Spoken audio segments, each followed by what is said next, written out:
Indian Prime Minister Narendra Modi has arrived in New Zealand, the final stop of his three-nation tour. Mr. Modi was warmly welcomed by his New Zealand counterpart, Christopher Luxon, in Auckland. His arrival marking the first state visit to New Zealand by an Indian Prime Minister in more than 4 decades. Trade, tourism and sport are expected to dominate talks between the leaders. Before arriving in New Zealand, Mr. Modi wrapped up his visit to Australia. He toured the Melbourne cricket ground with Prime Minister Anthony Albanese, who announced that an Australian domestic cricket league team will become the first foreign franchise to play in India.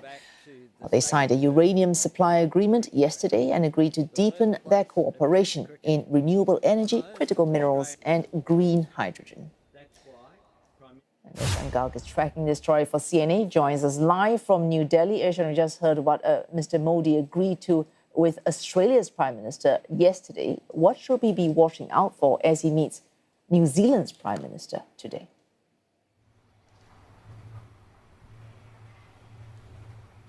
Well, the cornerstone of the discussions between Prime Minister Modi and Prime Minister Christopher Luxon in New Zealand is going to be operationalizing a free trade agreement that the two countries have already signed. Now, under that trade agreement, India is going to have tariff-free access for 100% of its exports to New Zealand.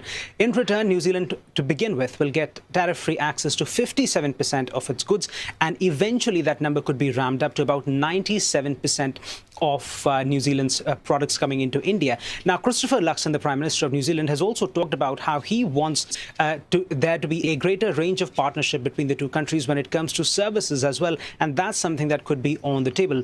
Apart from that, defense and security, especially in the APAC region and in that area, the maritime domain is certainly going to be absolutely crucial, and that will be one of the bigger points of conversations between the two leaders.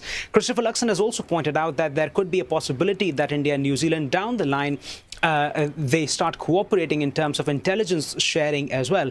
So a lot of issues is certainly on the table that the two leaders will discuss. But as Prime Minister Narendra Modi wraps up his week-long visit to Indonesia, Australia and New Zealand, we're seeing a common thread of how India is looking to be seen as a major player, a larger player in the Asia-Pacific region, and also looking to be established as a key security partner to countries in this particular region.